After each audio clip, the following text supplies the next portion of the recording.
aujourd'hui, je vais vous parler circuit breaker ou comment disjoncter pour ne pas péter les plombs. Donc un petit slide qui va bien de ma société. Donc je m'appelle Gabriel Magnier, je travaille pour le groupe Solocal et plus précisément, je suis architecte technique pour pagejaune.fr. Donc le circuit breaker, alors qui ne s'est jamais plaint d'un site qui ne fonctionnait pas, d'avoir une page comme celle-ci, ou bien comme celle-là, de s'arracher les cheveux en arrivant le matin en salle de production et de tomber là-dessus. Mais pour nous, de notre côté, on a trouvé une solution. Et le voici, c'est un composant qu'on utilise déjà tous les jours à la maison, c'est un disjoncteur, et qui nous permet donc de couper l'accès à certains services pour éviter de faire tomber l'ensemble de nos services.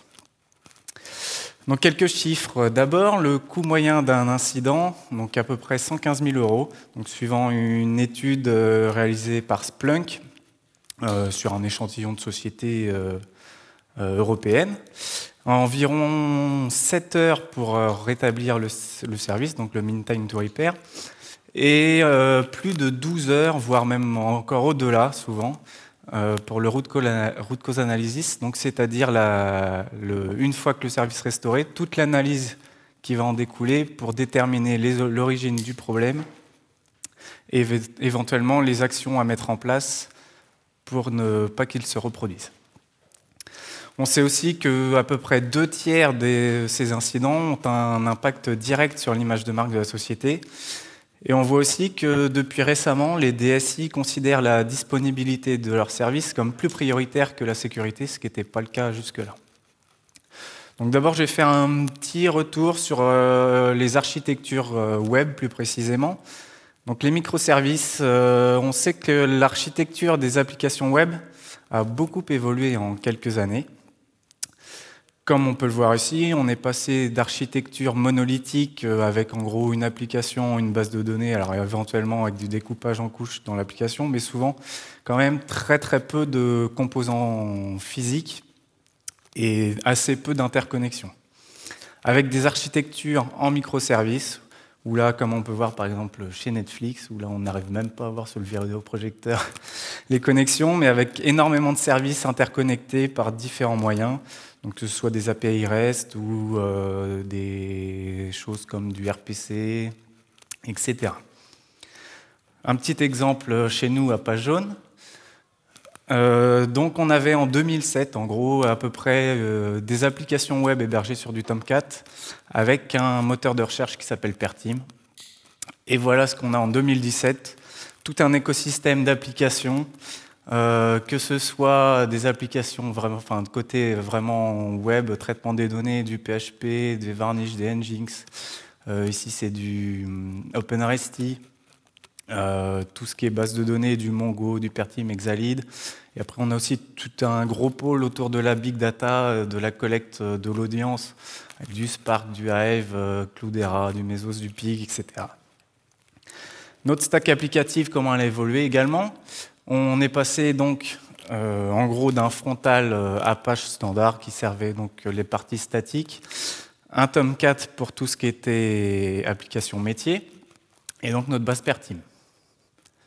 Et maintenant, à l'heure actuelle, donc nous avons, comme on le voit là-haut, ce qu'on appelle un composant, le Traffic Manager, donc lui qui est en charge de répartir le trafic sur nos différents systèmes, plusieurs couches de cache Varnish qu'on voit ici, donc tout en haut, ensuite du Nginx avec du PHP et du Symfony derrière, des couches d'orchestration de services ici hébergés sur du Tomcat, et ensuite tout un ensemble d'API bas niveau, donc qui elles sont soit du Java sur du Tomcat, du Node.js, mais aussi éventuellement du Python. Et on retrouve ici donc nos bases de données, on a toujours du Pertim, mais on a aussi maintenant du MongoDB, du Redis, de l'Exalid éventuellement, de l'Elasticsearch, et j'en manque encore, on a aussi éventuellement du Memcache, etc. Donc, comme on le voit ici, chez nous aussi, c'est la même chose. On a énormément de flux entre les applications. Là, le but, c'est pas qu'on puisse voir vraiment ce qu'il y a, mais on voit tout ce qui est en bleu, là, par exemple, c'est tout ce qui est PHP, donc ce qui est situé plutôt en haut de la stack applicative, et avec énormément de communication entre les services. Donc, par contre, ça a quand même des avantages. On a une consommation bien plus efficace des ressources, avec une scalabilité horizontale variable, c'est-à-dire qu'on va être en mesure, entre deux services qui ne consommeraient pas exactement les mêmes ressources. Imaginons qu'on a un service qui a vraiment besoin de beaucoup de CPU. Lui, on va pouvoir le déployer par exemple sur 8 serveurs, et un service plutôt annexe, lui, ne le déployer que sur 4. Donc, ce qui permet vraiment de faire varier le nombre d'instances de chaque composant et donc d'optimiser globalement la consommation des ressources. C'est également plus modulaire, c'est-à-dire qu'on peut éventuellement déployer les composants indépendamment en production. Et pour exemple, en 2007, donc comme je le citais tout à l'heure, on déployait à peu près une version du portail avec l'ensemble des composants embarqués tous les 3 mois. Et là, à l'heure actuelle, on est capable de redéployer une version toutes les semaines, et encore vraiment pour se donner le temps de réaliser des tests, etc. Mais on serait même capable, si on le souhaitait, de faire des mises en production tous les jours. Par contre, ça a des inconvénients. Donc il y a beaucoup plus de risques liés à l'infrastructure notamment, comme par exemple des congestions réseau, des pertes de communication entre les services, des timeouts qui pourraient expirer, etc. On est maintenant aussi beaucoup plus lié par exemple à des partenaires donc sur lesquels on n'a pas la maîtrise, qui peuvent être hébergés à l'autre bout de la planète. Donc on se rend bien compte que tout ça, ça va amener des problèmes qu'on n'avait pas forcément avant. Des problèmes notamment de communication et de gestion des erreurs retournées par des services qui seraient distants. Donc on a de nombreux appels intersystèmes, donc que ce soit de nos applications vers nos propres API, vers des bases de données ou vers des partenaires, et tout ça majoritairement, en tout cas chez nous et je pense globalement, c'est de l'HTTP, du REST avec du JSON. Et le problème, c'est que ces appels sont souvent synchrones, donc on est vraiment consommateur de la ressource tant qu'on n'a pas eu la réponse à notre requête. Donc comment faire justement pour maîtriser l'impact de ces incidents en production? On va le voir maintenant. Le circuit breaker, qu'est-ce que c'est? Donc ça permet de maintenir la disponibilité du service, mais éventuellement un service dégradé. C'est-à-dire qu'on va être en mesure de rendre dans tous les cas une réponse à l'utilisateur, éventuellement avec des données qui seraient manquantes ou des données qui seraient non valides. Et tout ça de manière automatique. C'est-à-dire qu'on va pouvoir réagir instantanément, vraiment très vite, c'est-à-dire éviter qu'un incident qui affecterait un de nos partenaires, par exemple, ait un impact sur nos propres services. Donc le principe, c'est donc de couper les appels aux services non critiques. Donc je vais donner un petit exemple, la météo. Ça plaît bien souvent la météo, ça, tout le monde comprend. C'est que maintenant, quasiment tous les sites web populaires ont forcément un petit widget de météo sur leur site. Et imaginons, comme c'est le cas chez nous, que cette météo, elle soit pas fournie directement par nous, mais par un partenaire, et que ce partenaire se mette soit à plus répondre du tout, ou dans le pire des cas, en fait, de répondre très très lentement.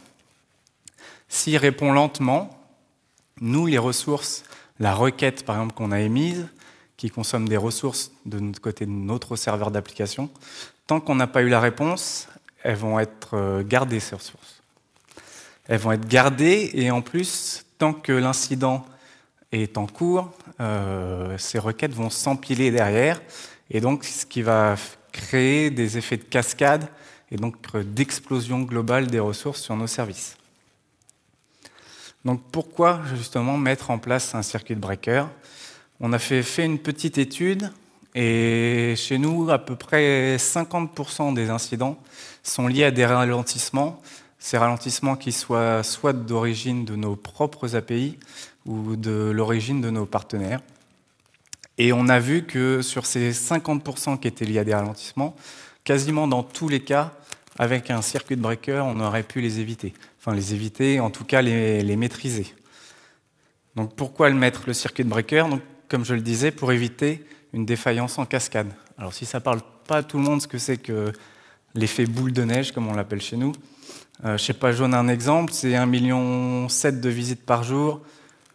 plus de 21,5 millions de visiteurs par mois, et donc globalement plus de 4000 requêtes par seconde. Et quand j'appelle des requêtes, c'est des requêtes utiles, c'est-à-dire des requêtes vraiment métiers, et des requêtes qui seraient hors statique, CSS, etc. Et ça, c'est vraiment les requêtes qui arrivent en haut de notre infrastructure, donc vraiment les requêtes utiles utilisateurs. Et pour cette requête métier, donc faite par un utilisateur, derrière nous, ça va générer sur nos microservices plus de 300 appels à des API et plus de 100 appels à des back-ends divers et variés, comme les MongoDB ou les Pertim. Donc on voit là que ces 300 requêtes, en gros, ça génère, comme on a des étapes de cache entre nos différentes couches, plus de 26 000 requêtes secondes sur l'ensemble de nos API. Ce qui fait que, par exemple, si pour vous 500 millisecondes, ça vous paraît peu, en gros, chez nous, 500 millisecondes d'augmentation du temps de réponse sur une API, c'est multiplier la consommation globale de nos ressources x 5. Et donc, vous pouvez me dire, mais qui provisionne la production pour absorber 5 fois la charge nominale? Je pense que ça arrive chez personne. Donc, on a vraiment intérêt à éviter que ça arrive. Ça permet aussi d'empêcher l'épuisement des ressources qui seraient par exemple la mémoire. Donc chaque requête qui est émise, tant qu'elle n'est pas terminée, elle va consommer un petit peu de mémoire sur le serveur d'application, une connexion dans un pool de connexion, une ou plusieurs d'ailleurs, des descripteurs de fichiers ouverts, etc. Et quand ces ressources arrivent à saturation, ça a un impact sur l'ensemble des services qui seraient hébergés sur le même serveur. Et ça permet aussi d'empêcher de taper sur un serveur qui serait déjà à genoux. On voit bien, ça paraît logique qu'un serveur qui commence à mal répondre, si on continue de lui envoyer des requêtes, il y a peu de chances qu'il s'améliore et qu'il retombe en marche. Et surtout, ça permet aussi donc, de limiter l'impact sur les temps de réponse et donc de conserver une bonne expérience utilisateur. Comme on l'a vu au début, sur les incidents en production, on voit que ça a un impact très fort vraiment sur le ressenti utilisateur. Et les temps de réponse, c'est un élément clé vraiment du ressenti utilisateur. Donc limiter l'augmentation des temps de réponse dus à des services non critiques, c'est vraiment très important. Mais vous allez me dire, les timeouts, ça sert à rien. Les timeouts, c'est très bien, mais sauf que ça marche vraiment dans des cas très très limités. On comprend bien qu'un timeout qui serait trop faible, il va déclencher des erreurs trop facilement. Donc imaginons qu'on place un timeout à, disons, 90% du temps maximum que mettrait une requête. Donc imaginons une requête qu'on autorise, qui met en général au maximum, donc 1 seconde. Si on met un timeout à 900 millisecondes, on va avoir quasiment 10% de nos utilisateurs qui auront des erreurs.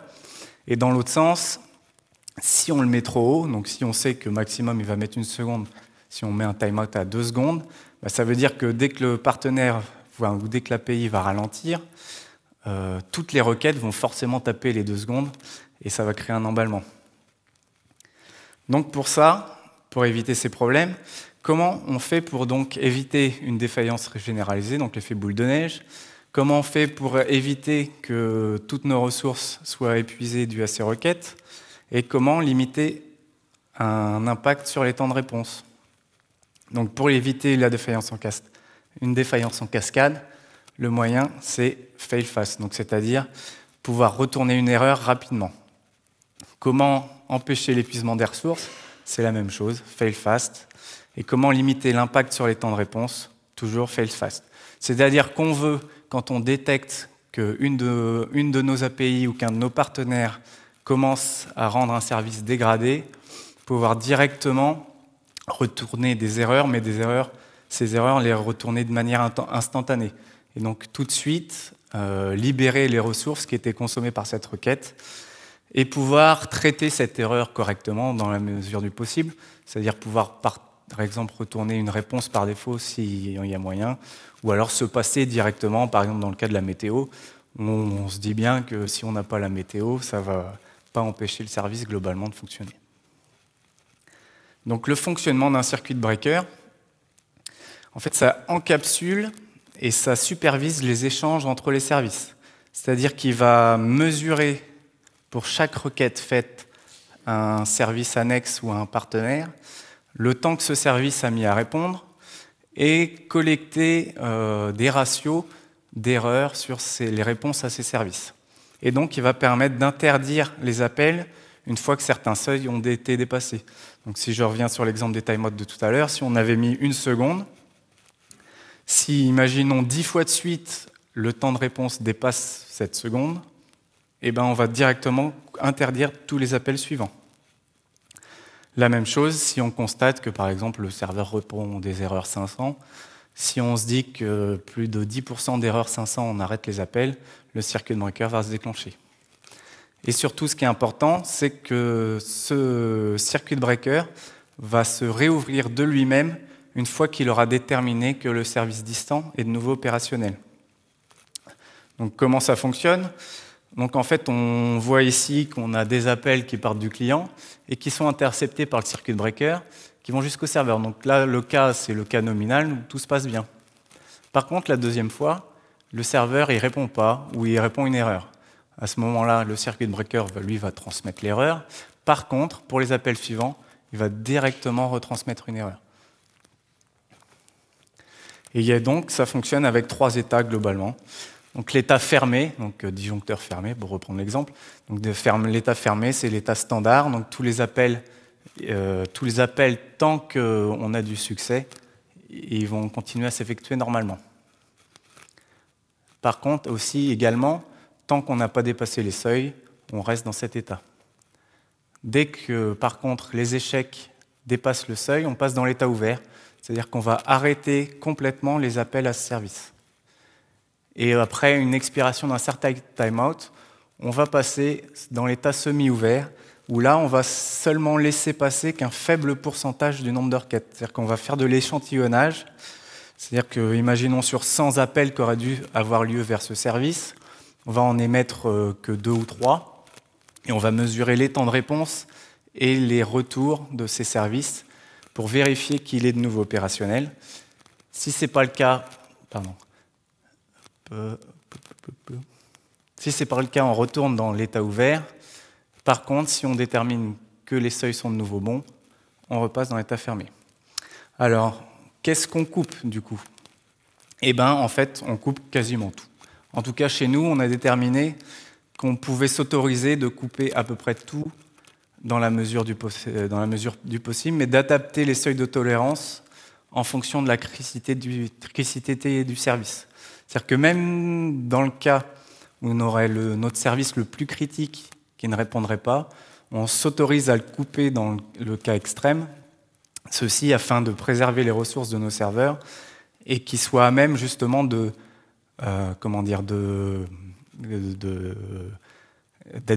tout de suite opérationnel une fois que le service est restauré. Alors que, une fois que, dans le cas sans circuit breaker, si on avait consommé toutes nos ressources, imaginons sur notre top 4, tous nos threads sont occupés, c'est-à-dire que si tous nos threads sont occupés, toutes les requêtes qui continuent d'arriver, elles vont être mises en attente. Donc même une fois que le service va revenir, toutes ces requêtes qui étaient en attente, elles vont arriver toutes d'un coup, et au final, le risque, c'est que ça refasse tomber le service. Donc on préfère couper, même dans le cas extrême, ceci afin de préserver les ressources et de pouvoir repartir très rapidement. Donc, comment est-ce qu'on met en place un circuit breaker ? Donc il y a plusieurs solutions, il y a du tout cuit notamment, une solution toute faite qui s'appelle Hystrix, qui est faite par Netflix. Donc Hystrix, qui est une bibliothèque qui est tolérante aux fautes et à la latence, et donc qui est faite pour isoler les accès au système distant, aux services et éventuellement à même des bibliothèques, et qui permet de limiter les erreurs en cascade, et qui permet donc la résilience dans les systèmes distribués complexes, dans lesquels on sait que de toute façon, une fois comme on a vu qu'on a 300 appels pour une requête utilisateur, il y a forcément des cas où on va avoir des erreurs. Ces fonctionnalités, donc il est tolérant aux défaillances et aux timeouts, donc comme on le disait, il est capable d'identifier qu'une réponse a été en erreur ou qu'une réponse était trop lente. Donc ça évite l'effet boule de neige.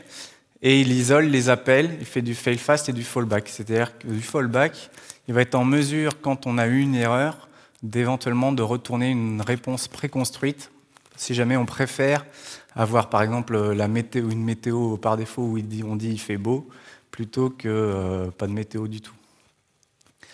Il a une configuration dynamique et rechargeable. Donc on est capable par exemple de lui changer ses seuils en temps réel et que ce soit appliqué sur l'ensemble de nos nœuds instantanément. Instantanément avec un délai très faible en tout cas. Il gère également la concurrence, donc il est capable de paralléliser les appels.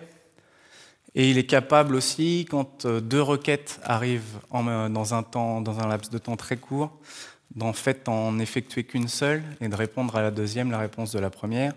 Et également capable de fonctionner en mode batch, c'est-à-dire de la même façon, imaginons 5 requêtes non plus là identiques mais similaires. Donc imaginons une requête pour la météo à Rennes, une requête pour la météo à Paris.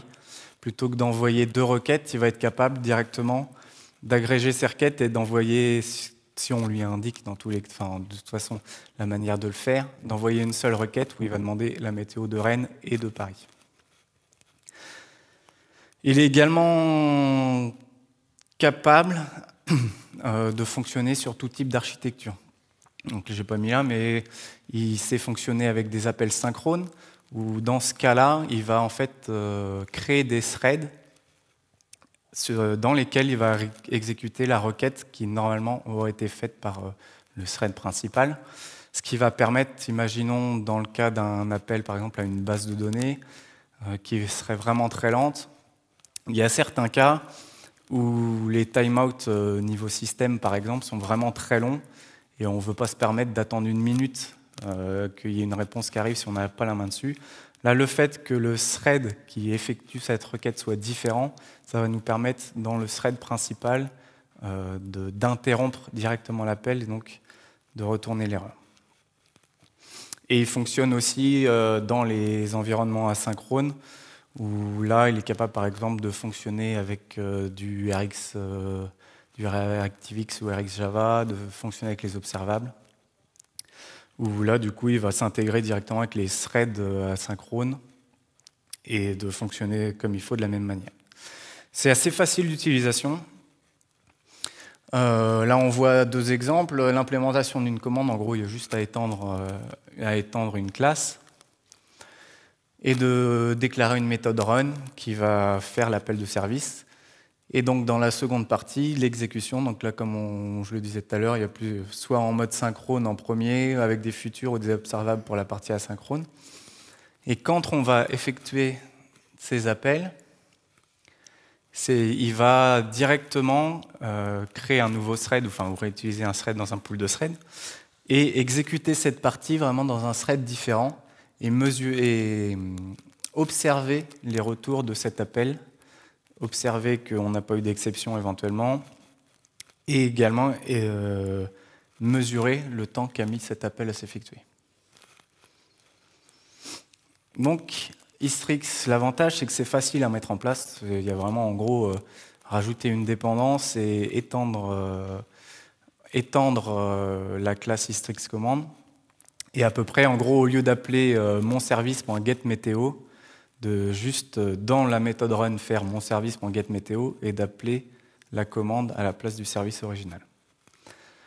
En plus, il a une très bonne granularité logique, c'est-à-dire qu'il va, comme on le voit là, il fonctionne à la méthode, donc on peut vraiment le mettre quasiment à tous les endroits possibles et inimaginables, et donc couper vraiment à la fonction. Par contre, le problème, c'est qu'il n'a pas de connaissance physique vraiment de nos services. C'est-à-dire que lui, ce qu'il intercepte, c'est du Java, mais il ne sait pas qu'en dessous, par exemple, l'appel à ce service, en fait, il est réparti sur 10 instances de Tomcat et qu'éventuellement, il pourrait y avoir un échec. Comment dire ? C'est-à-dire qu'il n'est pas capable, du coup, de savoir que, imaginons sur nos 10 Tomcat, il y en a un qui n'a plus de mémoire. Lui, ce qu'il va faire, comme on va avoir 1/10 des requêtes qui vont être en erreur, si notre seuil était à ce niveau-là, il va couper l'ensemble des appels. Et donc nos 9 Tomcat qui, eux, étaient sains, on ne va plus les interroger, alors qu'au final, on aurait pu. Et également, le problème, c'est qu'il est limité au Java, comme on l'a vu tout à l'heure. Nous, on a un petit peu de Python, un peu de Node.js. On a aussi du PHP. Et donc, Istrix, il ne s'applique pas pour ces cas-là. Donc, il y a aussi du moins cuit. Et du moins cuit, c'est ce que nous, on a fait au Page Jaune. Donc, on a fait une solution, alors, je ne dirais pas entièrement custom, parce qu'on s'appuie sur des briques qui existent. Mais en tout cas, on a implémenté du circuit breaker avec les mêmes fonctionnalités qu'avait Istrix, c'est-à-dire mesurer les temps de réponse, pouvoir couper nos appels de service, pouvoir gérer l'état semi-ouvert, c'est-à-dire réintroduire un service progressivement et vérifier avant que ça n'impacte un trop grand nombre de requêtes que le service est vraiment sain.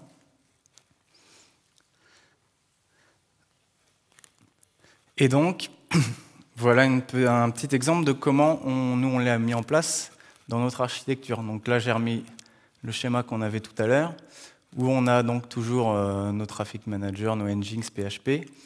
Et nous, on a décidé donc d'implémenter la couche circuit breaker vraiment au niveau varnish. Alors pourquoi au niveau varnish? Parce que comme on le voit là, en fait, en dessous de nos varnish, ici on a des load balancers matériels en fait.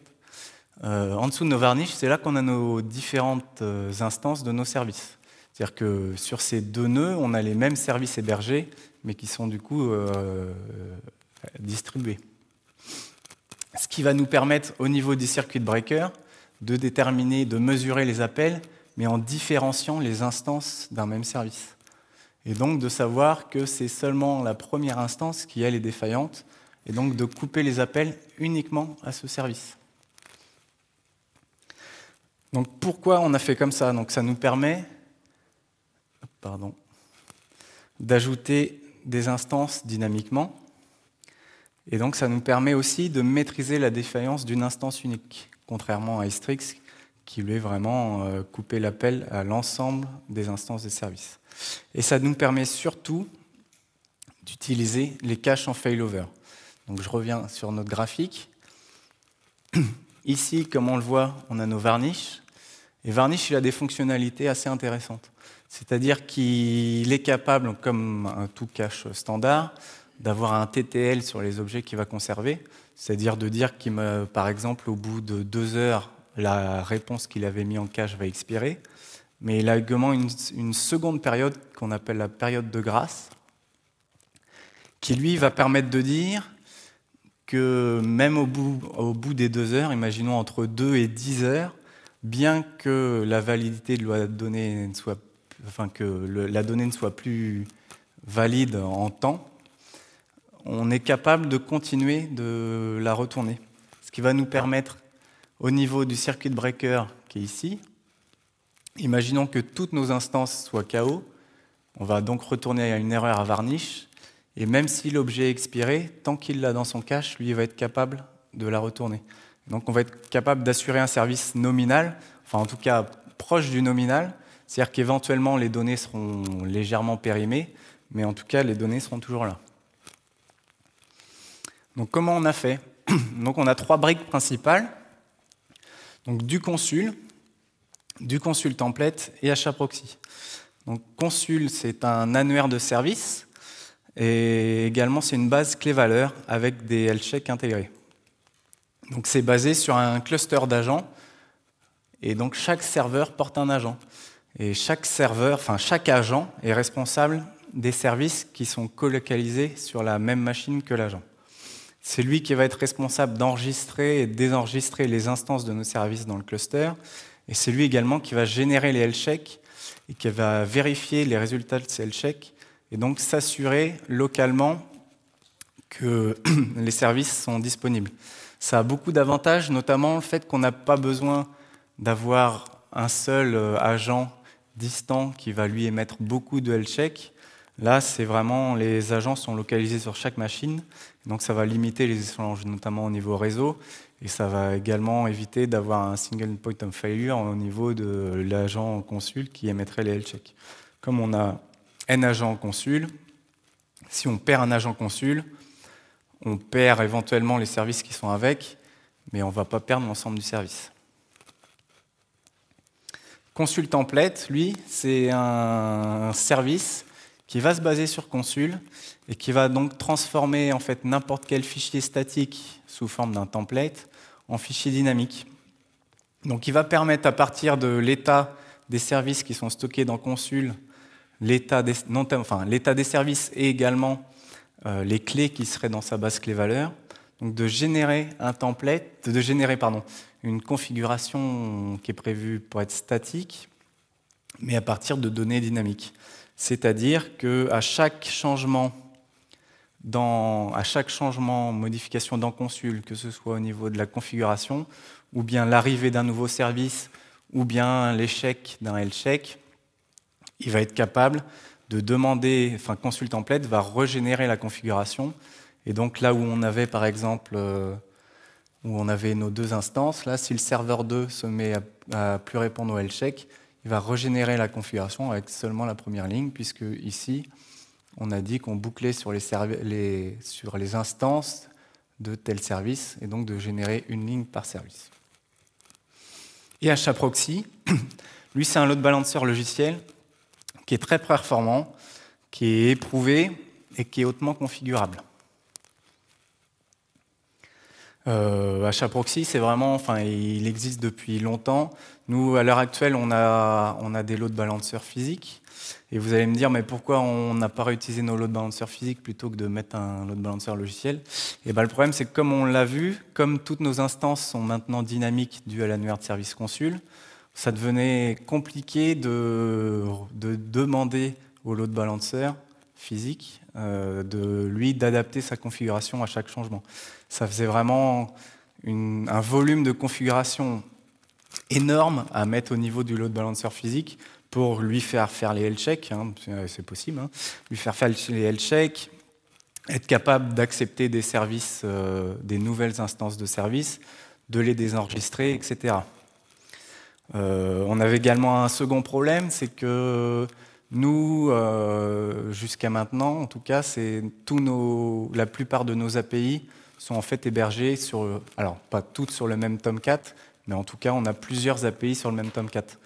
Et donc, nos load balancers matériels, eux, comme ils fonctionnent au niveau de la couche réseau, ils étaient capables de détecter l'échec, non pas d'une instance d'un service, mais seulement de l'échec en fait, du Tomcat lui-même qui aurait pu répondre à ces demandes de connexion à son port d'écoute. Ce qui fait qu'en fait, il déclenchait la coupure que vraiment dans le cas extrême où là, le Tomcat entier était tombé et pas si seulement une API dans ce Tomcat ne répondit plus.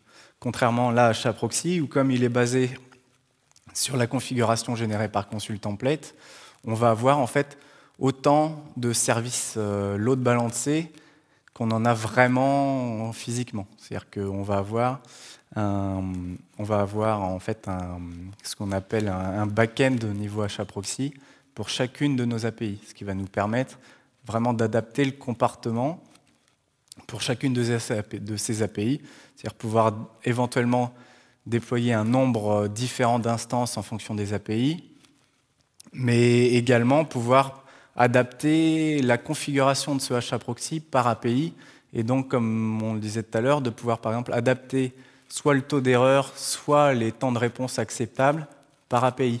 Et donc, revenir sur le fait qu'on est capable de tout couper, mais par contre, on est plus tolérant vis-à-vis des services qui sont critiques. Donc, on va pouvoir dire, par exemple, le service qui fait la recherche principale sur pagejaune.fr, de lui autoriser un peu plus de temps et un peu plus d'erreurs pour qu'on continue quand même toujours à avoir une réponse.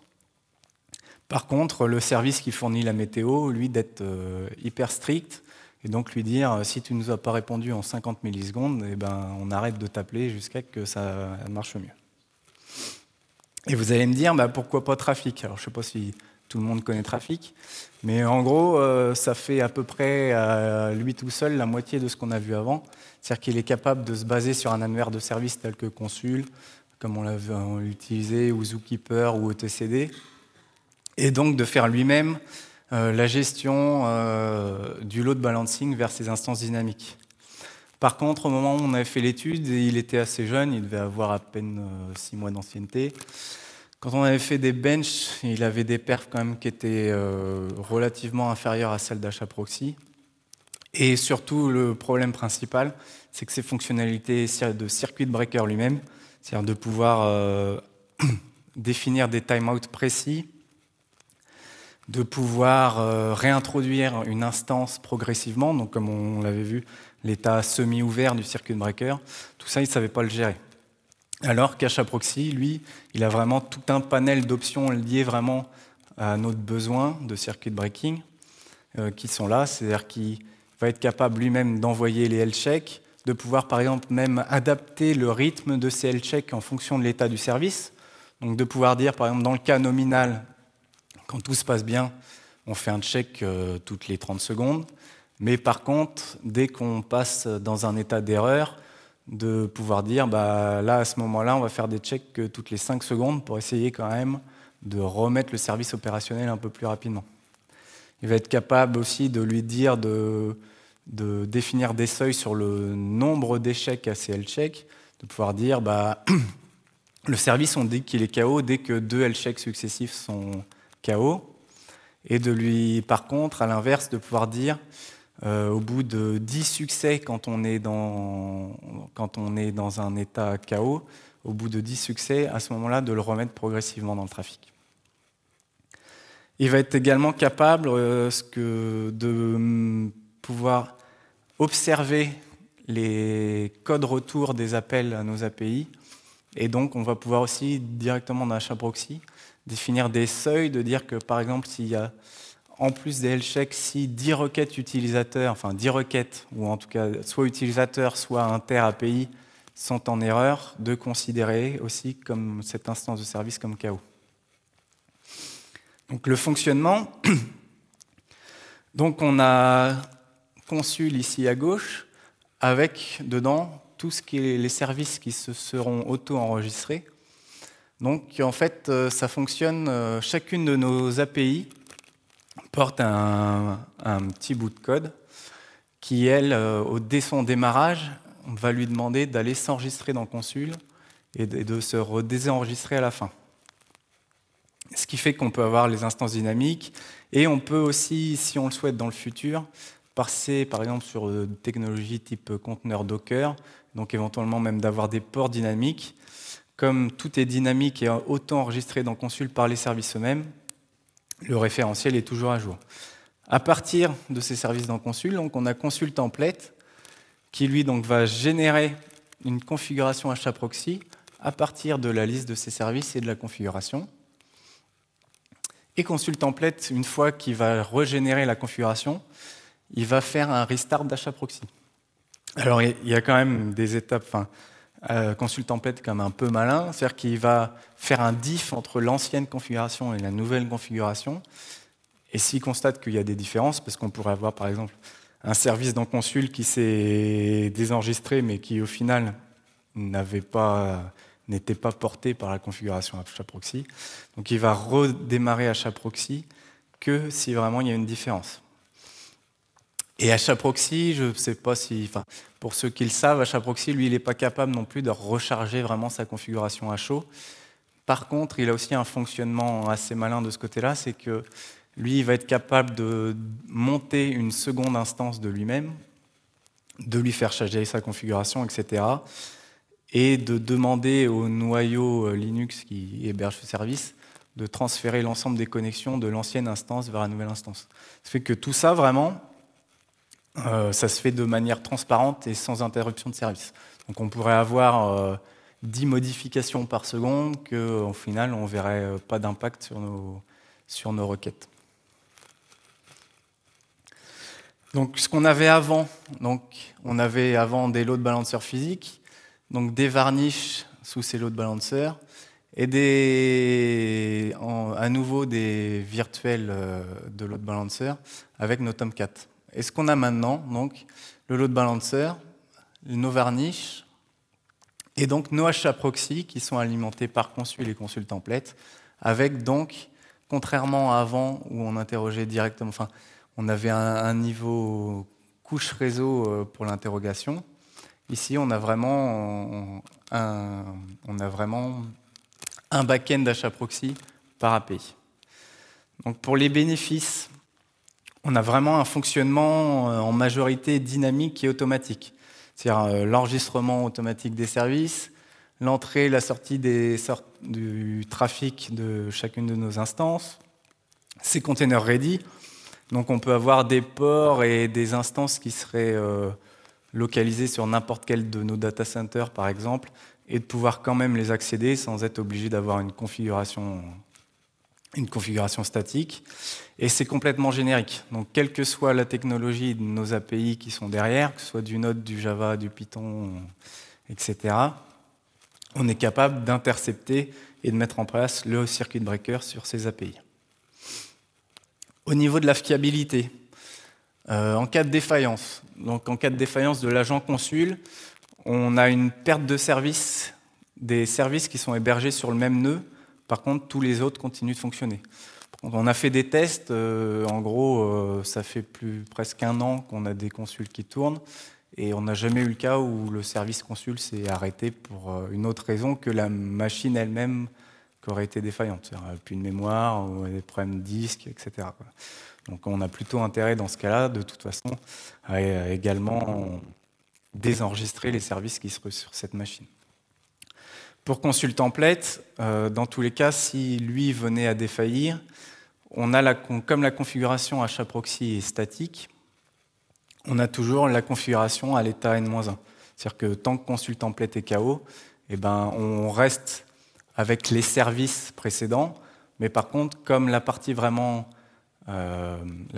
observation circuit breaker et coupure des services est dans HAProxy lui-même, on continue à faire du circuit breaking même sans consul template. On perd juste la possibilité d'avoir des instances dynamiques qui viendraient s'enregistrer.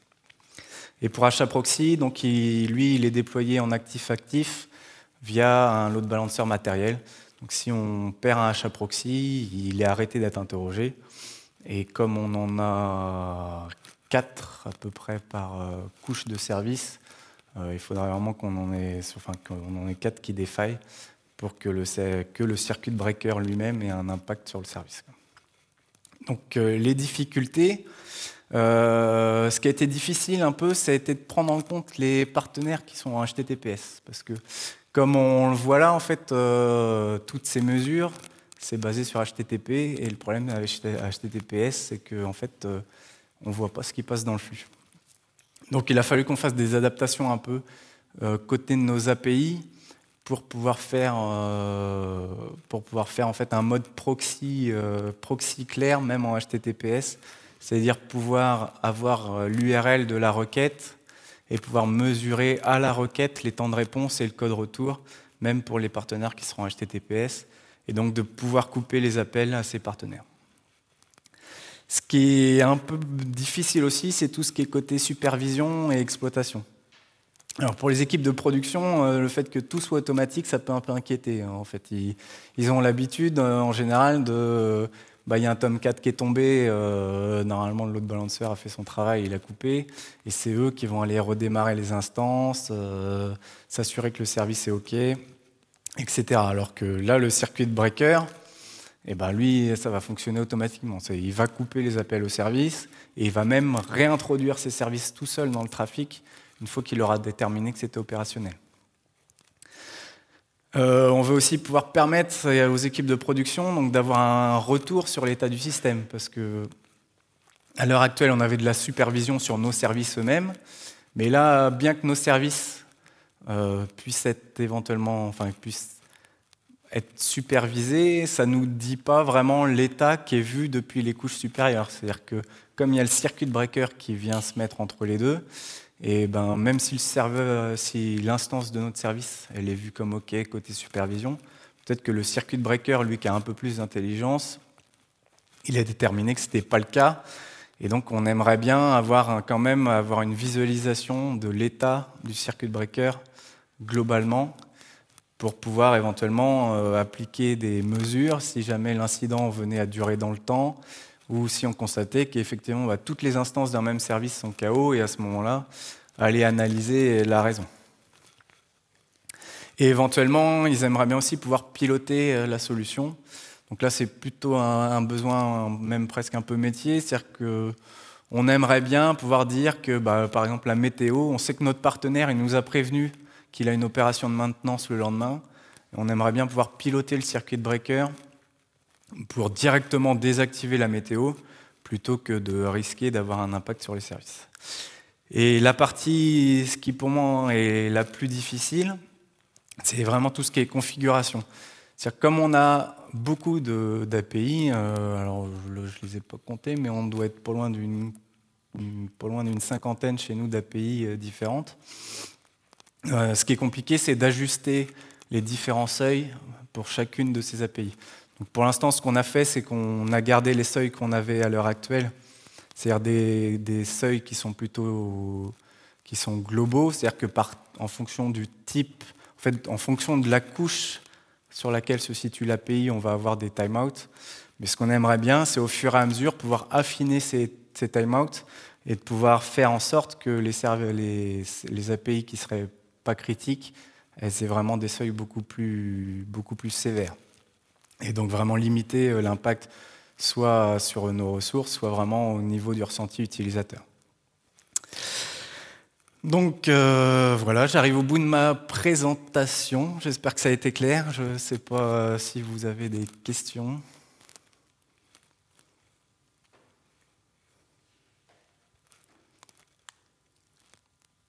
Non? Il nous reste 5 minutes, 5-10 minutes. Il a été clair, je suppose. Merci beaucoup pour votre attention.